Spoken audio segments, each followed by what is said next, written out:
हिमाल online TV. American project MCC अघि बढ्छ या बढ्दैन?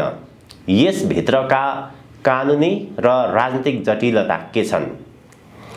महाअभियोग कार्ड किन प्रयोग गरियो र पछिल्लो अन्तर्राष्ट्रिय परिस्थितिको विषयमा कुराकानी गर्दैछौँ। राजनीतिक विश्लेषक त्रिमूल नेपालका अध्यक्ष भरत दाहालसँग स्वागत छ यहाँलाई। हजुर, धन्यवाद।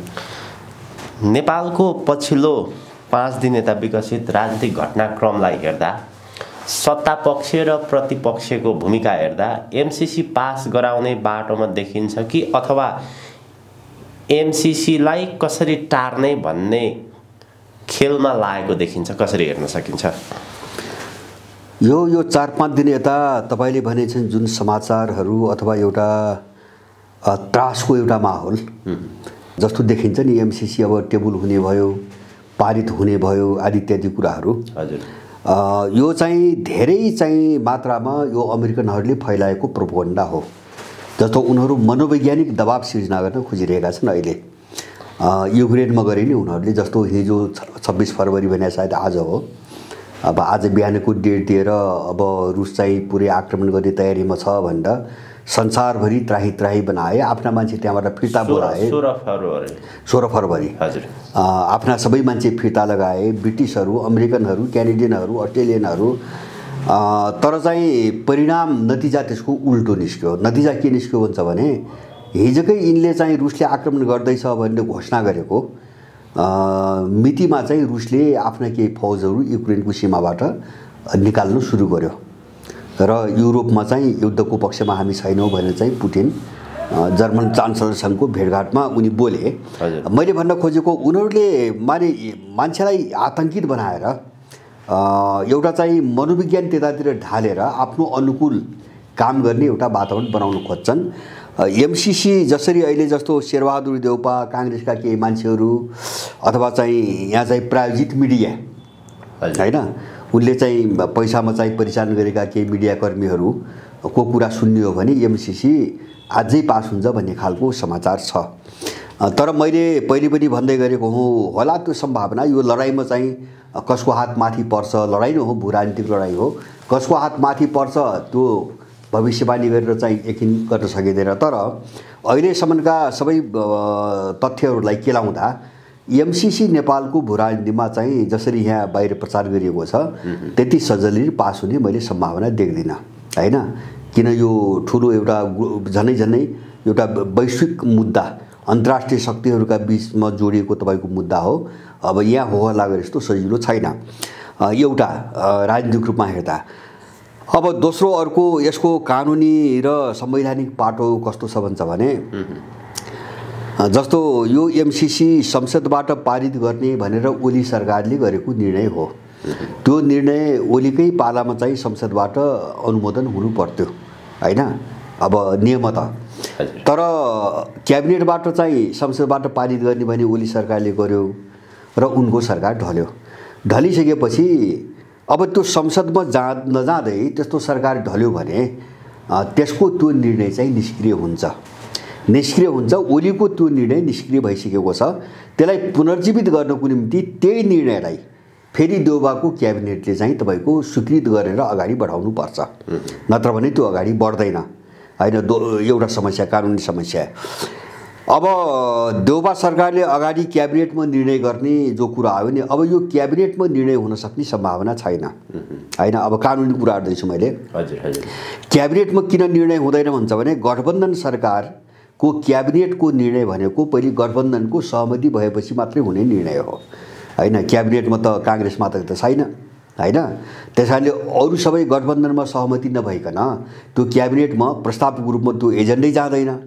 त्यसकारणले गर्दाखेरि अहिले गठबन्धनमा यो सहमति छैन हैन। जस्तो अहिले माओवादी अथवा चाहिँ माधव नेपालको पक्ष कम्तीमा पनि होला एक दुईजना नेताहरू मुख्य जो दोहोरो भाषा दुवैतिर चाप्लुसी गरिरहेछन् नि अहिले हैन। अमेरिकनहरूसँग पनि गर्छौँ भन्ने, अब यता आम नेपालीको बिचमा चाहिँ संशोधन बिना हामी मान्दैनौँ भन्ने आदि इत्यादि कुरा गरिरहेछन्। अब एकाध व्यक्ति छोडिकन उनीहरूको सिङ्गो पंक्ति एमसीसी पारित गर्नुपर्छ भन्ने पक्षमा छैन हैन। अब संशोधन गर्ने पक्षमा अमेरिका छैन अब काङ्ग्रेस पनि जस्ताको जस्तै पारित गर्नुपर्छ भनेर आयो भनेपछि अब क्याबिनेटमा मानव देउपा सरकारले यसलाई पुनर्जीवित गर्ने हो भने पनि निष्क्रिय भएको ओलीको निर्णय पुनर्जीवित गर्ने हो भने पनि त्यो क्याबिनेटमा लगेर निर्णय गर्नु पर्यो संसदमा लग्नुभन्दा अगाडि अनि मात्रै संसदमा जाने बाटो खुल्ने भयो। अब क्याबिनेटमा निर्णय गर्नको निम्ति त्यो गठबन्धनभित्र चाहिँ दलहरूको बिचमा सहमति हुनु पर्यो अनि मात्रै त्यो क्याबिनेटको एजेन्डा बन्छ। अब यो कुनै पनि काम भएको छैन, अगाडि बढेको छैन, छलफल पनि भएको छैन।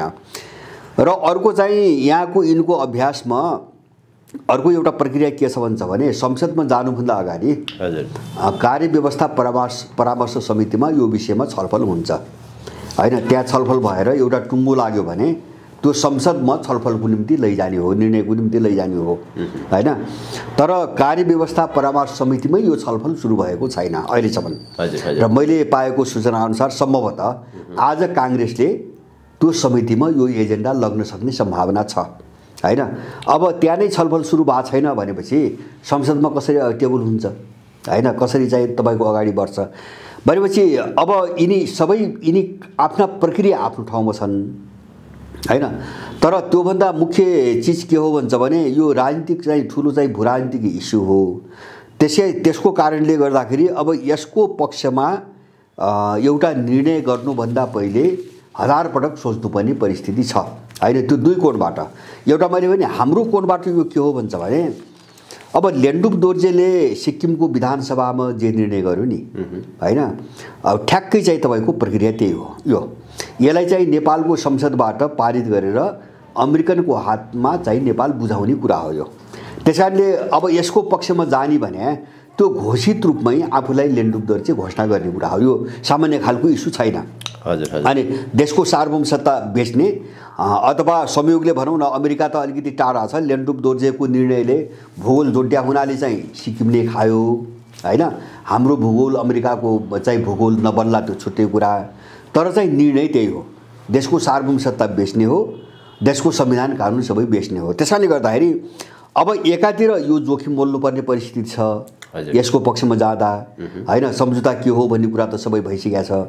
दोस्रो मैले बारम्बार भनेको चाहिँ यो अन्तर्राष्ट्रिय शक्ति राष्ट्रहरूको बिचको लडाईँको मुद्दा हो। विशेष गरेर चीन र चाहिँ पश्चिमाहरूसँग जोडिएको मुद्दा हो, इन्डो अमेरिकन खेमासँग जोडिएको मुद्दा हो। तिब्बत विभाजन गर्ने यसको मुख्य मिसन हो। नेपालभित्र पसेर स्वतन्त्र तिब्बतको अभियान अगाडि बढाउने र चीनलाई महाशक्ति बन्नबाट चाहिँ रोक्ने, जो अगाडि बढिरहेको छ यसलाई रोक्ने एक सूत्रीय मिसन यिनको त्यही मात्रै हो। त्यसकारणले गर्दाखेरि यो एउटा चुनौतीपूर्ण छ। अर्कोतिर विरोधाभास कस्तो छ भन्छ भने यिनीहरूले कसरी जबरजस्ती गरिरहेका छन् भन्छ भने त्यसबाट यिनको कुनियत बुझिन्छ। यिनीको मानसिकताभित्र एउटा आपराधिक मानसिकता कहाँबाट बुझिन्छ भन्छ भने अब एमसीसी सम्झौतामा यो संसदबाट पारित भएपछि चाहिँ कार्यान्वयनमा जान्छ भनी लेख्या छ हैन। तर यहाँ एमसी नेपाल भनी जो सिआइए बोर्ड छ नि, यहाँ एमसीले गठन गरेको, त्यसले यहाँका चाहिँ विभिन्न मन्त्रालयसँग पहिले नै सम्झौता गरेको छ, अहिले पनि गरिरहेछ। जस्तो 2-4 महिना अगाडि चाहिँ तपाईँको अमेरिकाको एउटा सुरक्षा कम्पनीलाई टेन्डरको नाममा चाहिँ हालेर चाहिँ सम्झौता गरेर एउटा सुरक्षा कम्पनी ल्यायो। जस्तो कानुन मन्त्रालय, रक्षा मन्त्रालय, परराष्ट्र मन्त्रालय सबैसँग चाहिँ एमसिए नेपालले सम्झौता गरेको छ हैन। त्यो अधिकार त यसलाई त छैन हैन। यो त्यो अधिकार त छैन, किन संसदमा उसको भाषाअनुसार त संसदबाट पारित भएपछि मात्रै यो कार्यान्वयनमा जान्छ भनी लेखेको छ। सम्झौता गरेको छ एमसिए नेपालले, नेपाल सरकारले पनि एमसिसीसँग सम्झौता गरिरहेछ, एमसिए नेपालले पनि सम्झौता गरिरहेछ। र एउटा चाहिँ चाखलाग्दो पक्ष के छ तपाईँ पनि बुझ्न सक्नुहुन्छ, एमसिए नेपालले यो यहाँ नेपालको यो सिआइए बोर्डले जुन मन्त्रालयसँग सम्झौता गरेको छ त्यो सबैमा एउटा भाषा कमन रूपमा सबैमा पारिएको छ। त्यहाँ के पारेको छ भन्छ भने अमेरिकाको सुरक्षा स्वार्थको विरुद्धमा काम नगर्ने यहाँका सबै मन्त्रालयसँग त्यो सम्झौता गराएको छ। त्यहाँ सुरक्षाकै कुरा छ। जस्तो अरू बुदाहरू चाहिँ सम्बन्धित मन्त्रालयका छन्, तर अमेरिकाको सुरक्षा स्वार्थमा कुनै पनि प्रकारको हानि नोक्सानी नगर्ने भनेर प्रत्येक मन्त्रालयसँगको सम्झौतामा त्यो बुदा अनिवार्य रूपमा पारेको छ। भनेपछि उनीहरू पुरै सुरक्षा कोणबाट आइरहेछन् र सुरक्षा कोणबाट अथवा सैन्य कोणबाट नेपालका सबै मन्त्रालय मन्त्रालयलाई उनीहरूले पहिले नै बाँधिसकेका छन्। हो तिनै लुकाइएका धेरै त्यस्ता पत्रहरू जो एमसिसीसँग पनि गरिएका छन् र यहाँका मन्त्रालयसँग पनि गरिएका छन्। भनेपछि अब यो चिज त तपाईँको छलफल र बहसमा त केही पनि यिनीहरूले ल्याएका छैनन्, अहिलेसम्म चाहिँ हामीले गरेका छौँ पनि भनेका छैनन्। भनेपछि यो सबै कारणले एमसिसी साह्रै जोखिमपूर्ण प्रश्न पनि हो। जोखिमपूर्ण मात्र होइन, प्रक्रिया र पद्धति हेर्दाखेरि यो बिल्कुल गैरकानुनी हो। अब यो जोर जबरजस्ती गर्नुपर्छ एउटा कुरा। अर्को कुरो, त्यसो गरेर काङ्ग्रेस जान खोजिरहेको छ। काङ्ग्रेसमा लगभग चाहिँ हिजोको समाचार हेर्नु भने सर्वसम्मति छ, किन काङ्ग्रेसबाट त्योभन्दा बढी अपेक्षा कसैलाई छैन। मानौँ नेपाली जनताले अब राम्ररी बुझ्छ, जस्तो एउटा काङ्ग्रेसको भोटर हुन्थ्यो नि हिजो प्रजातन्त्रको नाममा भ्रमवश, जुन चाहिँ तपाईँको मतदाताको एउटा ठुलो सर्कल छ, अब त्यो पनि धेरै स्पष्ट हुने दिन आयो भन्ने चाहिँ मलाई लाग्छ। किन भन्छ भने अब देश बेच्ने पक्षमा खुलेआम उभिएको एउटा काङ्ग्रेस देखा पर्यो। अब दोस्रो चाहिँ तपाईँको बाबुराम होइन, अर्को खेमाबाट तपाईँको बाबुराम देख्यो। अब मधेसवादीहरूको अब कुनै लेखाजोखा गर्नु पनि बेकार हुन्छ होइन, उनीहरू अब को हुन् भन्ने सबैलाई थाहा छ। अब यो भावनाले एउटा ध्रुवीकरणको राम्रो अवसर पनि आयो। माने काङ्ग्रेसको वर्चस्व देशमा हुने हो भने काङ्ग्रेसले चाहिँ हिजो पनि इन्डियामा मिसाउँदो रहेछ। अब त्यो नेपालीले बुझ्नुपर्छ। जस्तो हामीले 17 सालको कुरा गर्छौँ नि, एमसिसीमा जो काङ्ग्रेस देख्दैछौँ नि हामीले होइन, एमसिसी चाहिँ बिना संशोधन हुबहु पास गर्नुपर्छ भन्ने काङ्ग्रेसले होइन, जस्तो 17 सालमा महेन्द्रले हस्तक्षेप नगरिदिएको भए नेपाल रहन्थ्यो भन्ने कल्पना गर्न अब गाह्रो देखिन थाल्यो होइन। किन यो यिनको कल्चर हो, यिनको रगतको चाहिँ तपाईँको गुण हो, यिनको जिन हो यो होइन। यिनी सधैँभरि विदेशीको निम्ति काम गर्दै आएका मान्छेहरू हुन् र त्यो कुरा अहिलेको पिँढीले राम्रोसँग बुझ्ने मौका पायो एमसिसीको केसमा। अब हामीले यो चिजलाई चाहिँ अलिकति व्यापक रूपमा लग्न खोज्यौँ भने मलाई लाग्छ यस्ता समस्याहरूसँग धेरै हामी जुझ्न सक्छौँ र यिनीहरू धेरै कमजोर हुन्छन्। मैले छोटकरीमा भन्दाखेरि जस्तो अहिले एमसिसीको जुन हौवा, जस्तो मैले अब हिजो अस्तिदेखि मिडिया तपाईँको हेर्नुहुन्छ भने त आजै टेबल हुन्छ र आजै पारित हुन्छ भन्ने खालको स्थिति छ। समग्रमा हेर्दाखेरि प्रत्येक जसो मिडियामा चाहिँ एमसिसी आज टेबल हुन्छ, यो आज पास हुने या फेल हुने दुईटा मध्ये एउटा टुङ्गो लाग्छ भनेर भनिएको छ। समाचारहरू आइरहेका छन् र विश्लेषणहरू के बाहिर आइरहेका छन् भने एउटा चाहिँ नेपाल बन्द गरिएको छ, दलहरूको भूमिका अलिकति शङ्कास्पद छ। हिजो महाकाली सन्धिमा पनि पक्ष विपक्षमा उभिए तर अन्त्यमा 2/3 पारित भयो। अहिलेको खेल पनि त्यस्तो छ, अलिकति यो पास हुने सम्भावना चाहिँ ज्यादा छ भन्ने जुन समाचारहरू बाहिरिएको छ होइन, त्यो यथार्थ हो। जस्तो यथार्थ के हो भन्छ भने जस्तो आजै टेबल हुने कुरामा मैले भने नि षड्यन्त्र जोर जबरजस्तीबाट चाहिँ जान सक्छन् अनि किन अपराधी जो अर्काको निम्ति काम गरेका हुन्छ देशद्रोहीहरूको ठेगान हुँदैन, उसलाई संविधान नियम कानुन विधि प्रक्रियासँग मतलब हुँदैन। त्यसकारणले त्यो पाटोलाई अब होइन नै भन्न सकिन्न होइन, म त्यो भन्न सक्ने अवस्थामा छैन।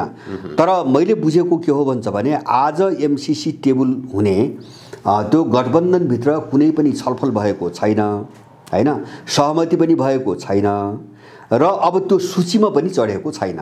मैले आज बिहान मात्रै धेरैसँग कुरा गरेँ, सबै कुरो बुझ्दाखेरि एमसिसी आज टेबल हुने कुनै पनि सम्भावना छैन, किन त्यो विषयमा कुनै कुरै भएको छैन, गठबन्धनको बिचमा कुरै भएको छैन। बरु चाहिँ त्यो पेश गर्नुको निम्ति धेरै कानुनी चाहिँ व्यवधानहरू छन्।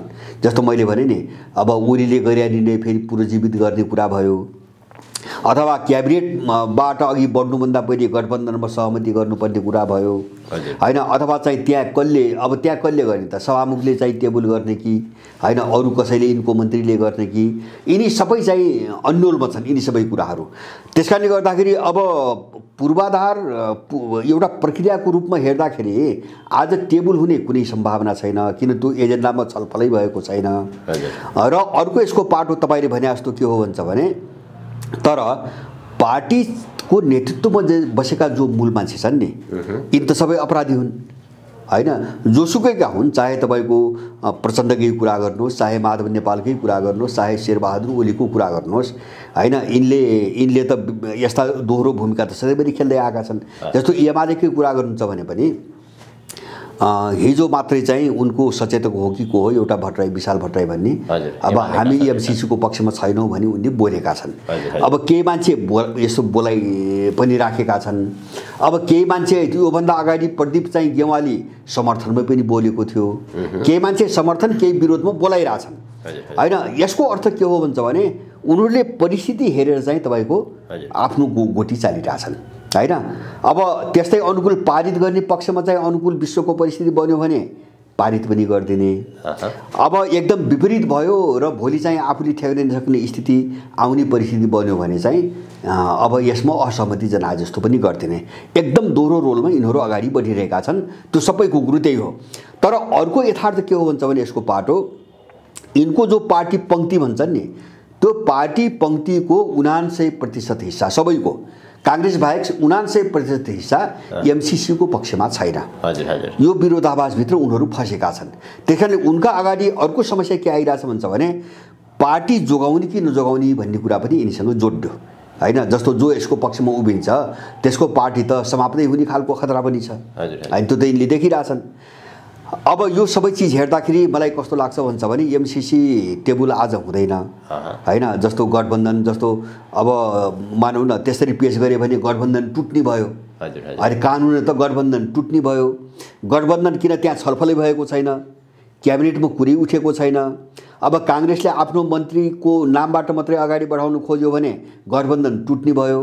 गठबन्धन टुटेपछि चाहिँ देउबाको सरकार अल्पमतमा पर्ने भयो स्वतः। अब अल्पमतको सरकारले त यो ढङ्गको प्रस्ताव त अगाडि लान सक्दैन। अब त्यसैले मैले सम्भावना के देख्छु भन्छ भने मेरो सम्भावना यो काङ्ग्रेसी वृत्त र यो अमेरिकन वृत्तबाट जो मिडिया चाहिँ हावा चलाइरहेछ नि, एमसीसी आजै भोलि युक्रेनको जस्तो कथा हो। यो कतातिर लग्न खोजिएको भन्छ भने अर्कोतिर हान्न खोजेको जस्तो बुझ्छु मैले। जस्तो एमसीसी अब चाहिँ यसलाई चाहिँ राम्रो ढङ्गले एउटा प्रक्रियागत रूपमा चाहिँ निकास दिन अब सम्भव छैन।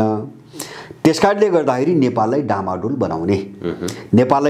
बनाउने र चाहिँ एउटा अस्थिरता र अराजकता पैदा गर्ने हिसाबले यो चाहिँ गोटी अगाडि बढेको जस्तो मैले चाहिँ बुझ्छु। त्यो कसरी भन्छ भने तपाईले भने जस्तो देउबा सरकारले जबरजस्ती जसो कसैसँग छलफल नगरिकन सहमति नगरिकन उनको मन्त्रीको तर्फबाट यो प्रस्ताव अगाडि बढाउन सक्छन्, गैरकानुनी रूपमा बढाउन सक्छन्। अब मैले भने त्यसरी बढाए भने गठबन्धन टुट्ने भयो होइन। बिना छलफल अगाडि बढाए भने गठबन्धन टुट्ने भयो, किन त्यो त कांग्रेसको प्रस्ताव भयो। गठबन्धन टुटेपछि देउबा सरकार अल्पमतमा पर्ने भयो। अल्पमतमा पुरेपछि उनले या त 1 महिनाभित्र विश्वासको मत लिनु पर्यो होइन भने अब कहाँ जानु पर्यो सरकारी गिरिसकेपछि। जस्तो हामीले योभन्दा देउबा चाहिँ प्रधानमन्त्री बन्दाखेरि के समाचार आछन् भन्छ भने अब संसदबाट अर्को प्रधानमन्त्री छान्ने प्रावधान छैन होइन। देउबाको छनौट अन्तिम हो, छान्ने प्रावधान छैन। अब त्यसो हो भने त जस्तो अब देउबाको विकल्प अर्को प्रधानमन्त्री भन्ने कुरा पनि आएन होइन। अनि कहाँ जाने भयो त भन्छ भने अल्पमतमा पनि पर्यो। त्यसो भएपछि कहाँ जाने भयो भन्छ भने अब सङ्कटकाल लाउने कि अथवा चाहिँ तपाईँको के अरे अरू कुनै स्टेप हुन्छ नि, जस्तो अब चुनावको घोषणा, सङ्कटकाल, राष्ट्रपति शासन आदि इत्यादि। यो गठबन्धनको सरकार टुट्ने बित्तिकै एक प्रकारको समस्या पैदा हुन्छ। सरकार अल्पमतमा परिहाल्यो। अल्पमतमा पर्ने बित्तिकै त अब चाहिँ शेरबहादुर देउबा काम चलाउ भएपछि त निर्णय के गर्न नपाउने भए। मैले भन्न खोजेको जब अमेरिकनहरूले कहाँ लान सक्छन् देउबालाई भने जब आफ्नो काम हुन्न भने यो सबै डामाडोल बनाइदिने। त्यो डामाडोल बनाउनुको निम्ति यिनले जबरजस्ती एमसीसी टेबलमा ल्याउन खोज्छन्। के को निम्ति भन्छ भने गठबन्धन टुटाउनुको निम्ति। गठबन्धन टुटाउनुको निम्ति टुटिसकेपछि त अब अल्पमतको सरकार भएपछि त देउबा सरकार चाहिँ तपाईँको मनपरी ढङ्गले हिँड्न पाउने हो। किन अब देउबाको ठाउँमा अर्को चयन गर्ने पनि प्रावधान छैन भनेपछि देउबाको विकल्प अब छैन होइन। नभएपछि चाहिँ त्यही ढङ्गले अनिश्चिततातर्फ एउटा देशलाई डोर्याउने एउटा खेलको रूपमा चाहिँ तपाईँको यो चलखेल भइरहेको जस्तो लाग्छ मलाई। जस्तो यो काङ्ग्रेसको निर्णय हिजो देख्यो नि, यो दिशातिर लग्नुको निम्ति चाहिँ यिनले प्रयास गरेर जस्तो बुझ्छु मैले। सभामुखको भूमिकाको विषयमा कुराकानी गरौँ। यसभन्दा अगाडि कृष्णबहादुर महरा सभामुख हुँदाखेरि बाहिर के सुनिन्थ्यो, बाहिर समाचारमा के आयो भने कृष्णबहादुर महराले एमसीसी टेबल गर्न नमानेको कारणले गर्दाखेरि नै कृष्णबहादुर महरालाई त्यो प्रकारको आक्षेप लगाएर त्यो पदबाट उनलाई हटाइयो र पछिल्लो समय अग्नि सापकोटाले एमसीसी कसैले रोकेको छ भने अग्नि सापकोटाले नै रोकेका हुन् भन्ने खालको समाचारहरू पनि बाहिरियो। केही दिन यता अग्नि सापकोटाले बरु म मर्न तयार छु तर एमसीसी पास गर्दिन, उनको भाषा त्यस्तो थियो। तर त्यसको केही दिन पछाडि नै फेरि सभामुखको भाषा अलिकति परिवर्तन भएको छ। एमसीसी को सन्दर्भमा मेरो रेफ्रीको भूमिका मात्र रहन्छ, त्यो बाहेक अरू केही पनि भूमिका रहन्न भन्ने कुरा छ। एमसीसी को भाषा परिवर्तनलाई कसरी लिने र एमसीसी मा निर्णायक सभामुख नै हो त कसरी हेर्ने? अब सभामुख निर्णायक के अर्थमा हो भन्छ भने जस्तो टेबल गर्ने मान्छे उनै हुन्। उनले टेबल जस्तो महराको पालामा त्यही भएको हो। एउटा प्रक्रियागत रूपमा जाँदाखेरि अब महराले त्यो फाइल अगाडि नबढाइकन चाहिँ अगाडि नबढ्ने र महरा शिकार भएको पनि त्यही कारणले हो हैन। त्यो कुरो अस्ति भर्खरै महराले पनि भनिसके, त्यो एमसीसी कै कारणले माथि त्यो उ गरिएको हो भनेर चाहिँ उनले भनिसके। र अर्को यसमा बुझ्न लायक के छ भन्छ भने होला जस्तो 2017 मा चाहिँ एमसीसी सम्झौता गर्दाखेरि यो परराष्ट्र मन्त्रालयलाई बेखबर राखिकन अर्थमन्त्रीबाट गराइएको छ सम्झौता हैन। एमसीसी सम्झौता अब कि त त्यो ऊर्जा मन्त्रालयभित्र पर्छ र अर्को देशसँग चाहिँ हुने सम्झौता भएको हुनाले त्यो परराष्ट्रको चासोभित्र पनि पर्छ। तर यो दुवै मन्त्रालयलाई चाहिँ बेखबर राखिकन उनीहरूले अर्थमन्त्रीबाट सम्झौता गराए, किन त्यो उनको आफ्नो मान्छे थियो हैन, काङ्ग्रेसको मान्छे थियो त्यो, अथवा चाहिँ ज्ञानेन्द्र बहादुर कार्की थियो। अब यो त हामीले पहिलेदेखि देख्दै आछौँ उसमा। र तपाईले भनेको अर्को चाहिँ के हो भन्छ भने जस्तो हामी के भ्रम पर्न हुँदैन भन्छ भने अब अहिले जस्तो माधव नेपालको पार्टी, प्रचण्डको पार्टी अथवा ओलीको पार्टी, यिनीहरूभित्र अधिकांश पंक्ति एमसीसी को पक्षमा छैन र मलाई लाग्छ यिनले हुइप जाहेरहरू पनि त्यति सजिलै एमसीसी को पक्षमा सबै जाँदैनन् अनि उनको पार्टी टुट्ने सम्भावना नै बढी छ। तर यसको अर्को पाटो के हो हामीले बिर्सन नहुने भन्छ भने यसको नेतृत्व गर्ने मान्छे त अपराधी चाहिँ विश्वसनीय त छैन हैन। जस्तो प्रचण्डै भन्नुहोस्, ओली त कस्तो मान्छे हो भन्छ भने संसदबाट पारित सामान्य बहुमतबाट पारित गर्नुपर्छ भन्ने निर्णय गर्ने त उनै हुन्, केपी ओली हुन् हैन। त्यहाँसम्म त अगाडि बढाएका हुन्। अब त्यसपछि बीचबीचमा धेरै चाहिँ परिमार्जन गरेर अझ कसदै लग्ने पनि सबै काम ओलीकै पालामा भएको। जस्तो जो सम्झौता चाहिँ 2017 को सम्झौतामा जुन चीज थिएनन् त्यो अझ चाहिँ अमेरिकनको हातमा कसदै बलियो बनाउँदै जाने र त्यसलाई संशोधन गर्ने हैन। मुख्य भूमिका खेल्ने मान्छे त युवराज खदेवडा हो हैन, ओलीको चाहिँ अर्थमन्त्री। उसको पालामा त केसम्म भएको छ एउटा सम्झौता भन्छ भने एमसी नेपाल भन्ने जो बोर्ड छ नि, यो बोर्डले नेपालको सरकारलाई उले गरेका निर्णयहरूभित्र बाँध्नको निम्ति पूर्ण रूपमा अधिकार राख्दछ, अथवा एमसी नेपालले जे निर्णय गर्छ नि भोलि त्यो सबै अनिवार्य रूपमा नेपाल सरकारले कार्यान्वयन गर्नुपर्छ भन्ने सम्मको बुँदा राखेर उनले सम्झौता गरेको छ 2019 मा। त्यो एमसीसी सम्झौता भएको 2 वर्षपछि, मूल सम्झौताको 2 वर्षपछि। भनेपछि यो सबै काम ओलीले पनि गरे हो मैले भने।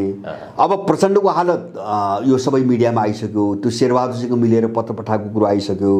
अब माधव नेपालको पनि तपाईले खुलेर विरोध कहिले पनि देख्नु भएन, कहिले पनि छैन।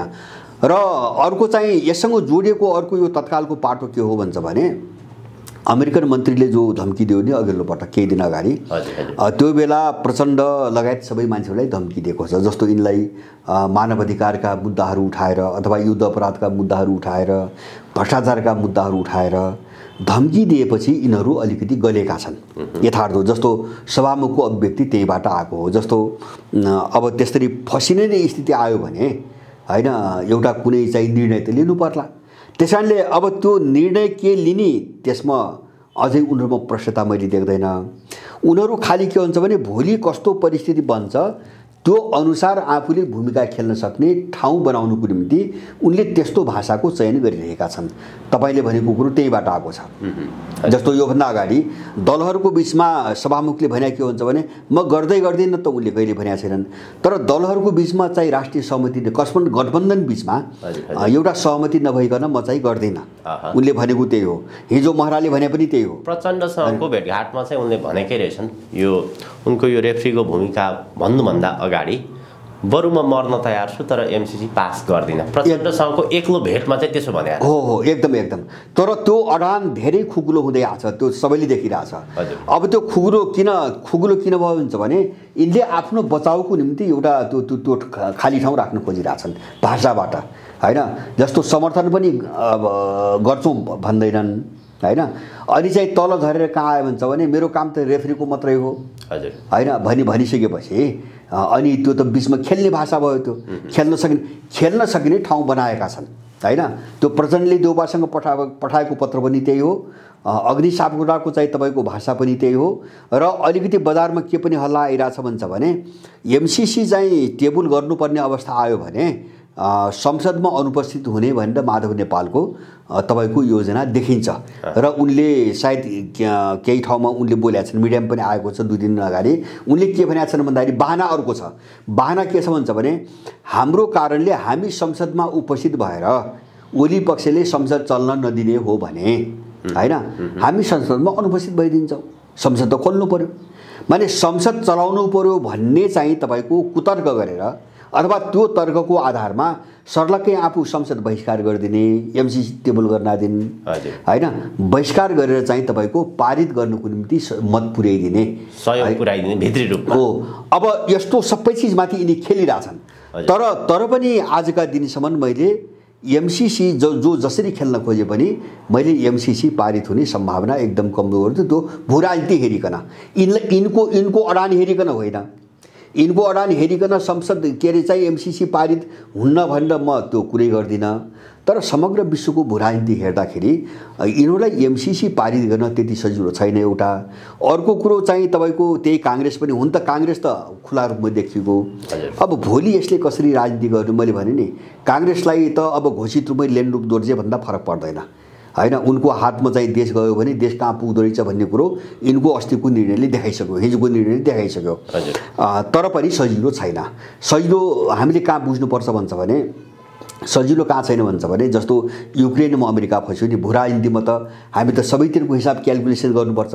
अब अमेरिका अहिले कस्तो भयो भन्छ भने मलाई लाग्छ आजको दिनदेखि अमेरिका युक्रेनको चाहिँ मामिलाबाट अलग थलग परिसक्यो, होइन? अब कस्तो भयो भन्छ भने अब रुससँगको चाहिँ युक्रेन मामिला लिएर रुससँगको मामिला सुधार्ने अथवा त्यससँग डिल गर्ने मामला फ्रन्टमा चाहिँ युरोपियन आए, होइन? जस्तो चाहिँ तपाईँको जर्मनी आयो, हिजो मात्रै पनि जर्मन चान्सलर रुस गएका थिए, जस्तो फ्रान्स आयो। अमेरिका त एउटा किनारामा बसेर अब रुसले आक्रमण गर्नै लाग्यो उक्साइ मात्रै राख्छ, होइन? जस्तो वार्ता गर्ने डिल गर्ने सबै यो भइसकेपछि तपाईँको पुटिन अलिकति पछाडि हटिरहेछन्, हतियार फिर्ता गरिरहेछन्। उनले हामीले आक्रमण गर्दैनौँ पहिलेदेखि भनिरहेछन्। भनेपछि अब मुख्य प्लेयर त तपाईँको युरोपियन अगाडि आए रुससँग, भनेपछि अमेरिकन त साइड लागे नि, अब बिस्तारै साइड लागे। अब त्यसले गर्दाखेरि यो चाहिँ तपाईँको गेम पुरै उल्टिन सक्छ, यो अर्को दिशातिर जान सक्छ। मैले एमसीसीलाई यहाँ चाहिँ यो केही मिडिया एकदमै पराजित, हामीले बुझ्नु पऱ्यो यसको देशको पक्षमा यहाँको मिडिया भन्नाले मैले मूल जसले आफूलाई मूलधारका भन्छन् बिल्कुल विदेशी पैसाबाट चलाइमिटा हुन्, यसमा हामीले कुनै पनि शङ्का र भ्रम पाल्नुहुन्न। देशको पक्षमा यिनले समाचारै दिँदैनन्, खालि यस्तै विषयमा चाहिँ हौवा खडा गरिकन मान्छेलाई आतंकित गर्ने जस्तो कोरोनामा गरे नि यिनले। सारा विश्व स्वास्थ्य सङ्घको पैसा खाएर, माफियाको पैसा खाएर यिनले कोरोनाको विषयमा आतंक फैलाए, यत्रो अपराध अत्याचार भयो, तर त्यो विषयको एउटा सूचना पनि यिनले दिएनन्। भनेपछि अब यिनी मिडिया हेरिकन हामीले चाहिँ भूराजनीतिको चाहिँ व्याख्या विश्लेषण एकदमै गाह्रो पर्छ। समग्रमा परिवेश के हो हामीले हेर्ने त्यो हो, त्यो कोणबाट मैले एमसीसी सजिलो मुद्दा हो भन्ने चाहिँ ठान्दैन। महाअभियोग कार्डलाई कसरी लिन सकिन्छ, के उद्देश्यले यो कार्ड थालियो? अब यसमा धेरै चिजहरू अहिले चाहिँ अनुमानको दायराभित्रै छन्। जस्तो अब त्यहाँभित्र एउटा चाहिँ मैले अस्ति पनि बोलेँ, मेरो एउटा के हो भन्छ भने जस्तो माधव नेपाल प्रचण्ड शेरबहादुर जस्ता मान्छेहरूको बिचमा एक खालको सहमति देखिन्छ। त्यहाँ सहमति के देखिन्छ भन्छ भने जस्तो माधव नेपालको पार्टीको विषयमा जो मुद्दा परेको छ त्यो पेशीमा चढाएको थियो चोलेनको पालामा। अब सर्वोच्चले मान्यता दिँदैन भने तपाईँको माधव नेपालको पार्टी सिद्धिने, त्यसकारणले उनको पार्टी बचाउनु पर्यो, एक उनको इन्ट्रेस्ट। दोस्रो चाहिँ प्रचण्डको समस्या के हो भन्छ भने जस्तो अग्नि सापकोटाको मुद्दा चाहिँ तपाईँको अदालतमा छ अब भोलि चाहिँ तपाईँको उनकै क्यान्टोनमेन्टको तपाईँको झमेला चाहिँ तपाईँको अख्तियारमा छ हैन। यस्ता चिजहरू भोलि त्यो जस्तो एकातिर यिनको सारा समर्थक पङ्क्ति चोलेन्डको विरुद्धमा चाहिँ बारको नाममा आन्दोलनमा लागेको छ हैन। अब यिनमा तलमाथि केही फैसला भयो भने हामी साह्रै ठुलो अप्ठ्यारोमा पर्छौँ भन्ने खालको एउटा यिनको हिसाब किताब एउटा। त्यसैले त्यहाँबाट कसरी बस्ने भन्ने यिनको निष्कर्ष भयो। जस्तो माधव नेपालको पार्टी कसरी जोगाउने, अब प्रचण्डको पङ्क्ति कसरी जोगिने होइन, यिनको इन्ट्रेस्ट भयो। अब शेरबहादुरसँग त्यो कहाँ चाहिँ उ गरेको हुन्छ फेरि एमसीसी अगाडि बढाउनुको निम्ति हामी अलिकति लिबरल भइदिन्छौँ भन्ने यिनले आश्वासन दिएकै हो होइन। अब त्यसमा शेरबहादुरको सहमति भएको हो महाभियोग लगाउन होइन, महाभियोग लगाउन शेरबहादुर सहमति त्यसमा भएको हो। अब त्यो हिसाबले एउटा आए। अब तर अब त्यो कता जान सक्छ भन्छ भने एउटा त्यो सहमति अनुसारै काम हुन्छ भन्न सकिन्न। किन भन्छ भने यिनको सहमति यिनको आफ्नो इच्छा आकाङ्क्षाको कुरा भयो। बाहिरको वस्तुगत दुनियाँ त अर्कै छ फेरि होइन। जस्तो भूराजनीति, समग्र परिवेश, अब यो यस्तो पेचिला मुद्दाहरू त यिनी छुट्टै मामिला हुन् फेरि होइन। यिनको इच्छाले मनले मात्रै त चल्दैन नि। त्यसैले गर्दाखेरि यिनको सहमति एउटा कुरामा हुँदाहुँदै होइन वस्तुगत परिस्थिति अर्को दिशातिर चाहिँ मोडिन सक्छ होइन, अर्को दिशातिर मोडिन सक्छ। र यसको रिजल्ट के आउन सक्छ भन्छ भने जस्तो काल्पनिक कुरा गरौँ, यो काल्पनिक कुरा हो। यसको रिजल्ट कहाँ जान सक्छ भन्छ भने माधव नेपाल र प्रचण्डहरूले जस्तो माधव नेपालको चाहिँ पार्टीको पक्षमा सर्वोच्चबाट फैसला हुने, प्रचण्ड अलिकति सुरक्षाको अनुभूति गर्ने उनको काम भइहाल्ने, एमसीसी चाहिँ अगाडि नबढ्ने, शेरबहादुर फस्न सक्छ होइन, काङ्ग्रेस फस्न सक्छ। एक रिजल्ट त्यहाँ जान सक्छ। किन भन्छ भने बाहिरको परिस्थितिले त असर त गर्छ भोलि। अब एउटा रिजल्ट। अर्को रिजल्ट के हुनसक्छ भन्छ भने माधव नेपालको पार्टीले पनि चाहिँ जो समस्या झेलिरहेछ त्यही समस्या झेलिराख्ने, प्रचण्डहरूको चाहिँ उनको आफ्नो समस्या पनि नसुल्झिने, अथवा काङ्ग्रेसले चाहिँ यिनीलाई उपयोग गरेर एमसीसी पारित हुने निष्कर्ष त्यो दिशातिर पनि जान सक्छ। अब त्यस्तो भयो भने के भन्छ भने एउटाले अर्कालाई उपयोग गरेर आफ्नो काम तत्कालै गर्ने होइन, तर जे सहमति भएको हुन्छ त्यसमा दृढतापूर्वक अडान नराख्ने। अब अडान नराखेर चाहिँ आफ्नो काम चाहिँ तपाईँको गराउने होइन, एकले अर्कालाई युज गर्ने भन्छ नि, उपयोग गर्ने दिशातिर मात्र पनि जान सक्छ होइन। अब यो चाहिँ धेरै फ्याक्टरहरूले निर्धारण गर्ने कुरा हो। त्यसैले गर्दाखेरि यिनले के सहमति गरे त्यो हेरी मात्रै पनि हुँदैन, बाहिरको परिस्थिति कसरी अगाडि बढिरहेछ त्यो हेरी मात्रै पनि हुँदैन। यो तानातानमा यो लडाइँमा चाहिँ अब कुन चाहिँ फ्याक्टर चाहिँ तपाईँको अलिकति बलियो भएर आउँछ र कसको हात माथि पर्छ भन्ने कुरा हो। अब यी यस्ता चिजको चाहिँ अनुमान, यस्तो तरलता र यस्तो एउटा जटिल सम्बन्ध जो हुन्छ नि, यो भित्र कुनै पनि घटनाक्रमको पूर्व अनुमान एकदमै गाह्रो हुन्छ। हजुर, एकदमै गाह्रो हुन्छ, भन्न त सकिन्न। तर समग्रमा मैले भने नि यो एकदम डरलाग्दो चुनौतीपूर्ण विषय भएको हुनाले कसैलाई पनि एमसीसीको विषयमा एकदम निर्धक्क भएर यसको पक्षमा बोल्न सम्भव चाहिँ मैले देख्दिनँ। त्यस कारणले अब यिनीहरूले सभामुखले जतिसुकै बोली फेरुन् होला, अमेरिकनबाट जोगेलान्, एउटा कल्पना गरौँ, अमेरिकनबाट जोगेलान्, प्रचण्ड जोगेलान् अथवा चाहिँ सभामुख जोगेलान्, तर त्यो भूमिका खेलेपछि सङ्कट त अर्को कोणबाट पनि आउँछ यिनीहरूलाई। मुद्दा त त्यस्तो हो। एमसीसी अघि बढाउने या नबढाउने सवालमा अमेरिकाले पछिल्लो समय जसरी खुलेर धम्की दिइरहेको छ, केही दिन अगाडि नेपालका शीर्षस्थ नेताहरूलाई फोन गरेर एमसीसी अगाडि नबढाउने हो भने नेपालमाथि नाकाबन्दी लगाउने अथवा जे जति सहयोग गरिदिएको छ ती सहयोगहरू रोकिदिने भन्ने खालको भाषा प्रयोग गरेका थियो। तर 2 दिन अगाडिको मात्र कुरो, अब नेपालको यदि एमसीसी नेपालमा पारित हुँदैन भने नेपाल र अमेरिका बीचको सम्बन्धमै पुनर्विचार गर्ने भन्ने जे अमेरिकाबाट धम्की आएको छ, त्यसले एमसीसी निर्णयमा कति प्रेसर अथवा कति प्रभाव पार्छ त्यसले? हो, यो महत्त्वपूर्ण, एकदम महत्त्वपूर्ण हो। जस्तो एउटा महत्त्वपूर्ण के कोणबाट हो भन्छ भने अमेरिकनहरू यति नाङ्गो यति तल गिरेर किन यस्तो अभिव्यक्ति दिए भन्ने यो प्रश्न महत्त्वपूर्ण छ। उनले दबाबभित्र चाहिँ त गर्दै आएका छन् सधैँभरि, त्यो ठुलो कुरो होइन। तर सारा विश्व जगतसँग नाङ्गेझार भएर होइन विश्वभरि उदाङ्गो हुने गरी यिनले चाहिँ खुलेआम यो सार्वजनिक रूपमा किन बोले, यो महत्त्वपूर्ण प्रश्न छ। अब यसलाई दुईटा पाटोमा हेर्नुपर्छ। मैले हेर्छु, एउटा त यो यिनीहरूमाथि एकदम चाहिँ चर्को जो दबाब र धम्की हो नि, त्यो दिएको हो। जस्तो संसदबाट पारित गयो भने अगाडि बढ्दैन एमसीसी, त्यो मैले बुझेको छु। संसदैबाट पारित भयो भने पनि अमेरिकाले सम्झौतामा जे लेखेको छ नि त्यो अनुसार एमसीसी अगाडि बढ्न असम्भव छ नेपालमा। त्यसले रक्तपात होला, मान्छे मर्लान्, भिडन्त होला, मुठभेड होला, हैन। अब उसले सिरिया जस्तो चाहिँ नेपाललाई बनाउला, सब आफ्नो ठाउँमा छ। तर एमसीसी सक्सेस हुँदैन। जुन मिसनमा ऊ चाहिँ पस्न खोजेको छ नि त्यो मिसनमा ऊ सफल हुँदैन। अब एउटा चाहिँ तपाईँको यिनलाई धम्काएर चाहिँ तपाईँको पारित गर्ने, पारित गएपछि तपाईँको अब एउटा खुट्टा टेक्ने आधार बन्यो। त्यसले 1 वर्ष नगरे पनि भयो, 2 वर्ष नगरे भयो पनि, 3 वर्ष नगरे पनि भयो, तर पारित त भयो, हैन। यहाँ टेक्ने आधार त भयो। एउटा टेक्ने आधार बन्यो भने पनि ठिकै छ, अहिले चाहिँ काम गर्न नसके पनि, होइन। त्यो दबावको उद्देश्य भन्छु नि मैले।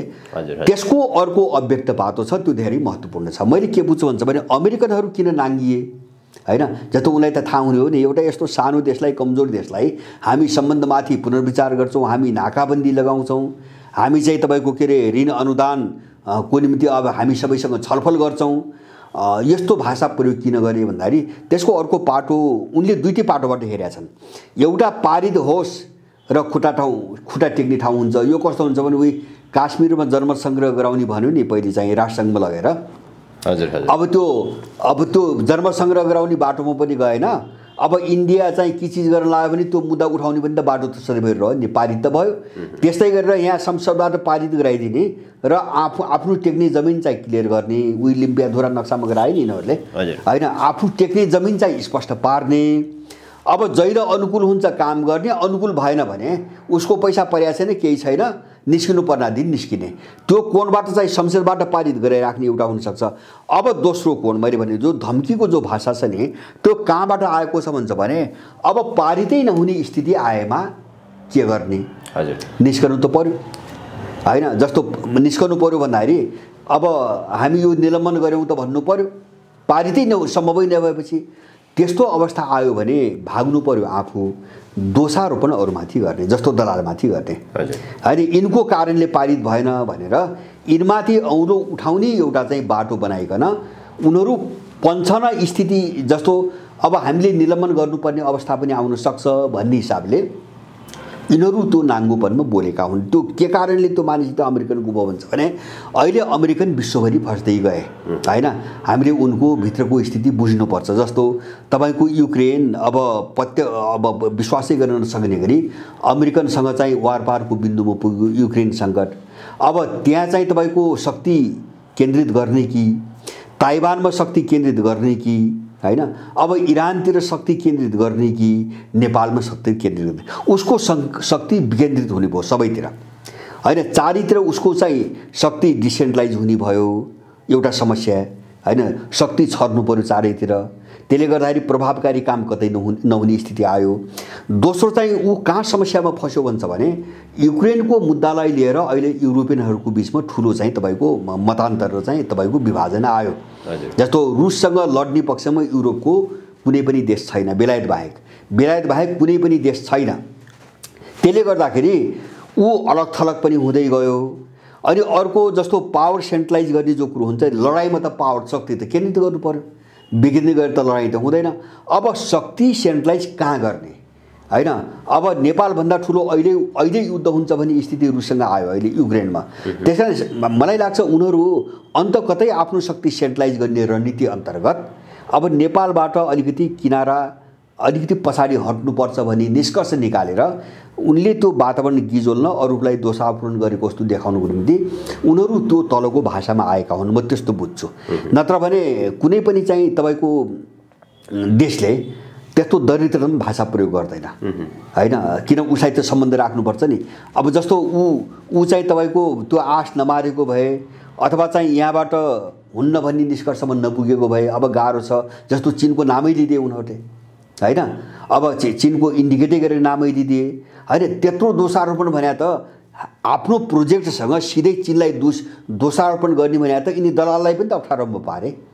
उनले नै चीनलाई मुछेपछि त उनका दलाललाई पनि अप्ठ्यारोमा पारे, हैन। उनले सार्वजनिक के कुरा गरे भन्छ भने यो चीनका विरुद्ध हाम्रो आफ्नो पाटो छ, हाम्रो देश बिक्री हुने त आफ्नो कुरा भयो हाम्रो। यो चीनका विरुद्धमा हामीले अगाडि बढाएको हो भन्ने कुरो त उनको मुखबाट बोले अहिले। त्यसले गर्दाखेरि उनको दलाल पनि फस्यो, अहिले अप्ठ्यारोमा पर्यो। अब अगाडि बढाउने भने त त्यो चीनका विरुद्धमा अगाडि बढाउने हो भन्ने कुरा त अब अमेरिकनहरूले पनि पुष्टि गरे। अब यो नाङ्गोपन जुन देख्यो नि, यो चाहिँ अहिले हामी नेपालमा इन्गेज भइराख्न अब सम्भव छैन। विश्वको सबै परिस्थितिले हामी अन्त कतै केन्द्रित हुनुपर्ने स्थिति आयो भनेर त्यो निष्कर्ष निकालेर अब यसलाई अलिकति विलम्ब गर्ने, अथवा चाहिँ होला म्याच सार्लान्, फेरि 6 महिना 1 वर्ष भन्लान्, अथवा चाहिँ हामी अहिले निलम्बन गऱ्यौँ, नेपालले निर्णय गर्न सकेन भन्लान्, होइन। त्यो पनि भन्न सक्छन्। त्यो भने पनि चाहिँ उनलाई खेल्ने ठाउँ कहाँ छ भन्छ भने, उनको सम्झौतामा के भनेको छ भन्छ भने, अब एमसीसी उनको सम्झौतामा है उनले त्यतिसम्म फसाइसकेका छन्। यहाँ उनको 17 को सम्झौतामा के भनेको छ भन्छ भने, एमसीसी अनुमोदन नभएको खण्डमा वा यो 20 मा निलम्बन भएको खण्डमा, निलम्बन भने एमसीसीले निलम्बन गरेको खण्डमा वा यो चाहिँ तपाईँको कुनै कारणले खारेज भएको खण्डमा पनि एमसीसीले जुन निकाय संरचना यहाँ बनाएको छ नि, तिनी कहिले पनि खारेज हुँदैनन् भनेर त्यो सम्झौतामै भनेको छ। भनेपछि एमसीए बोर्ड जो बनाएको छन् नि, यो बोर्ड अनि सडक बोर्ड, विद्युत बोर्ड, बैंक एकाउन्ट, खरिद बोर्ड, यिनका त खारेज नहुने भए, एमसीसी निलम्बन गरे पनि खारेज नहुने भए अनि यिनको सम्झौता अनुसार। भनेपछि त्यो जग बनाएर यिनीहरू आएका छन्। त्यसकारणले गर्दाखेरि एमसीसी संसदबाट पारित नहुँदैमा अथवा उसले निलम्बन गर्दैमा उसका संरचनाहरू यहाँबाट जान्छन् भन्ने सम्झौतामा छैन। यसको निम्ति ठुलो लडाइँ लड्नुपर्ने दिन आउँदैछ। त्यसकारणले उनीहरूले आफूले टेक्ने र भोलि त्यस्तो अनुकूल वातावरण भयो भने फेरि गिजोलले सबै आधार बनाइसकेका छन्, सम्झौतामा सबै आधार तयार पारेका छन्।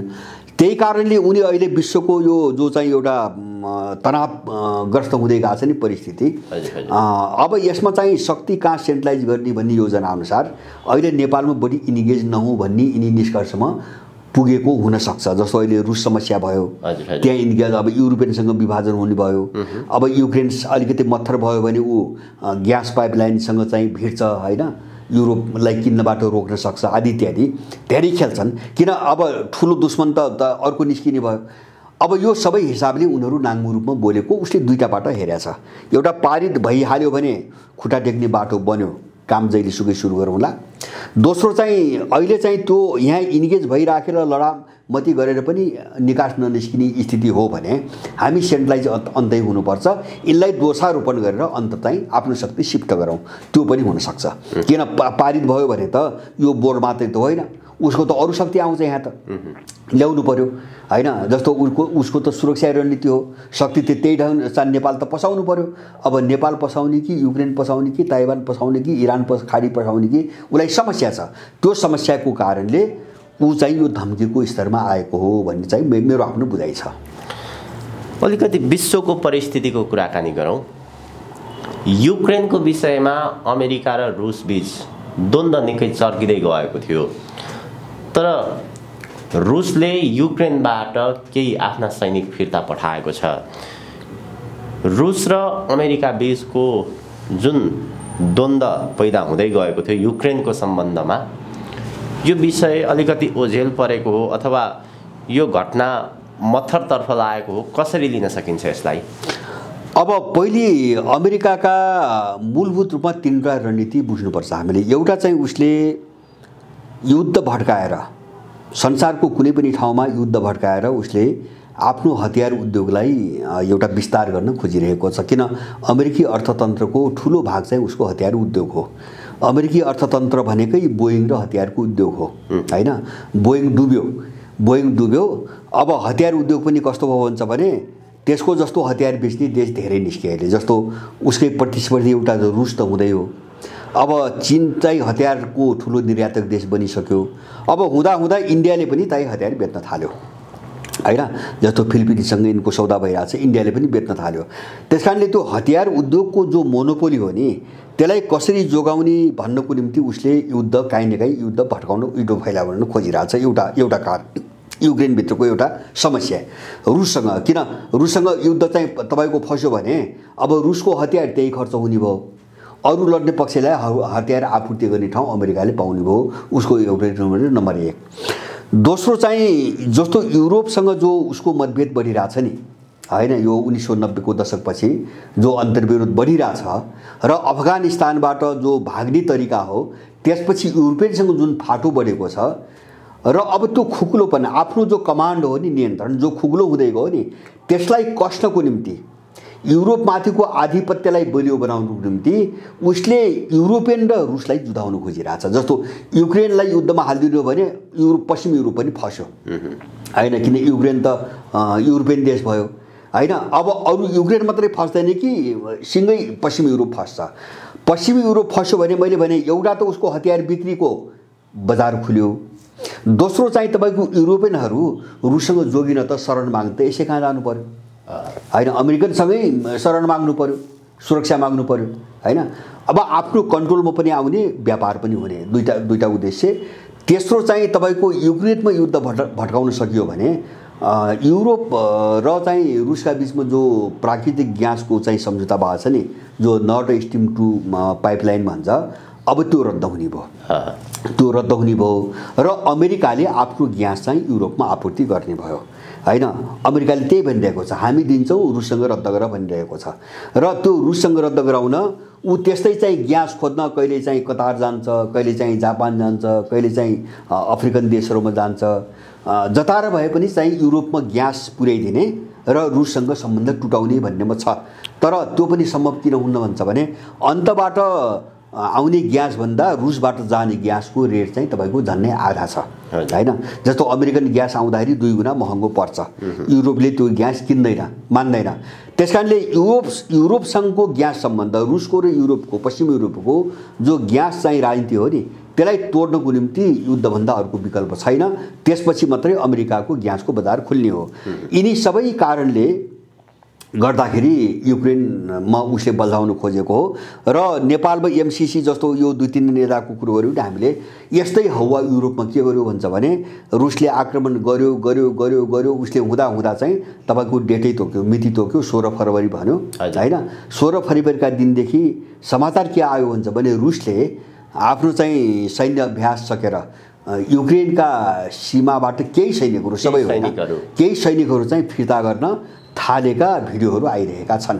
भनेपछि अब रुसले कहाँ फसाइदियो त उसलाई भन्छ भने, रुसले पुटिनले कहाँ फसाइदियो त भन्छ भने, पहिलो कुरो युक्रेनको मामिलामा अमेरिकाको हात तल पर्यो र युरोपियन, पश्चिमी युरोपका देशहरू चाहिँ तपाईको त्यो लिडिङ फिगरमा आए, नेतृत्वमा आए। जस्तो अब यो रुसले जो सेना आक्रमण त गरे नि युक्रेनमाथि हैन, जो सेना अलिकति फर्काउन थाल्यो नि, अब त्यो कुन घटनापछि भयो त भन्छ भने जस्तो जर्मनीसँग वार्ता, फ्रान्ससँग वार्ता, अथवा चाहिँ तपाईको त्यो मिन्स्कको सम्झौता गर्दाखेरि यिनका 3-4 देशहरूको एउटा मध्यस्थताबाट भएको छ, उनको बीचको वार्ता।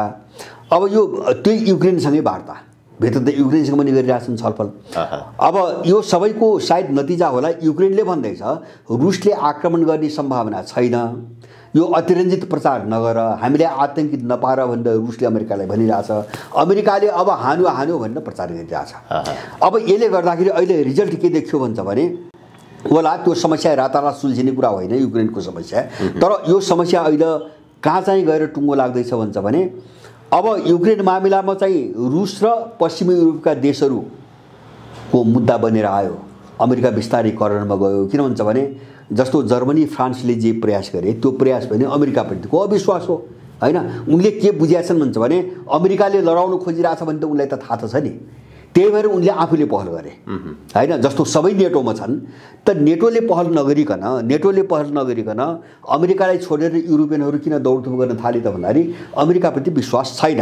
उसले भिडाउन खोजिरहेछ भने युक्रेनलाई पनि थाहा छ हैन। त्यही भएर युक्रेनले के भन्यो भन्छ भने रुससँग हाम्रो लडाइँ हुन्न भन्ने ग्यारेन्टी भयो अथवा रुसले आक्रमण गर्दैन भन्ने ग्यारेन्टी भयो भने हामी नेटोको सदस्यता लिँदैनौँ भन्ने बोल्यो। हाम्रो त्यो इच्छा छैन, हामी त्यो बाटो छोड्छौँ भनेर युक्रेन त बोल्यो हैन। युक्रेन त त्यो जवाब दियो। भनेपछि अब युक्रेनलाई नेटोमा हालेर चाहिँ रुसलाई घेर्ने अमेरिकन योजना पनि तुहिन थाल्यो। अब युक्रेन मामिलामा नेता बनेर डिल गर्ने अमेरिकाको चाहिँ ठाउँ पनि चाहिँ तपाईँको खस्किँदै गयो।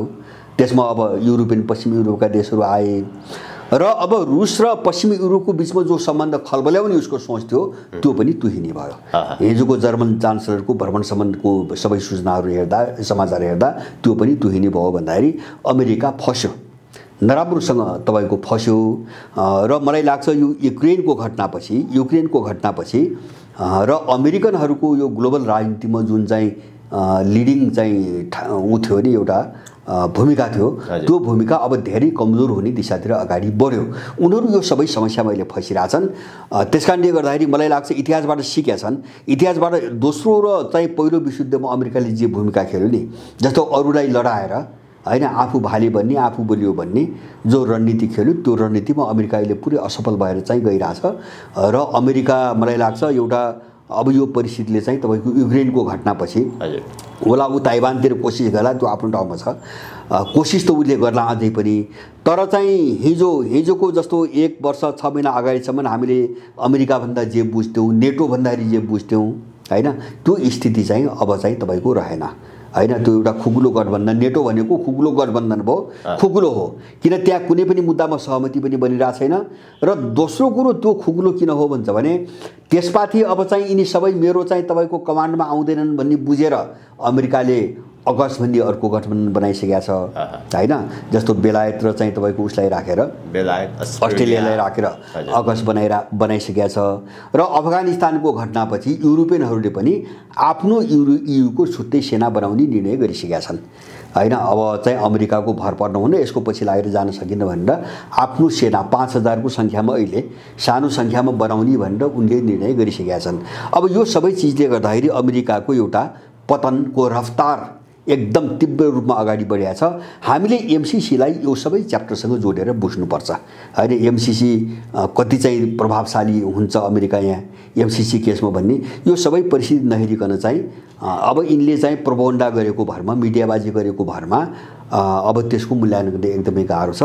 अमेरिका चाहिँ एउटा कागजी बाघको रूपमा परिणत भयो, विश्व राजनीतिमा कागजी बाघको रूपमा परिणत भयो भन्ने चाहिँ मेरो आफ्नो निष्कर्ष छ। हस्, अत्यन्त धेरै धन्यवाद दाइ यहाँको महत्त्वपूर्ण समय र विचारको लागि। हजुर, यहाँलाई पनि धन्यवाद।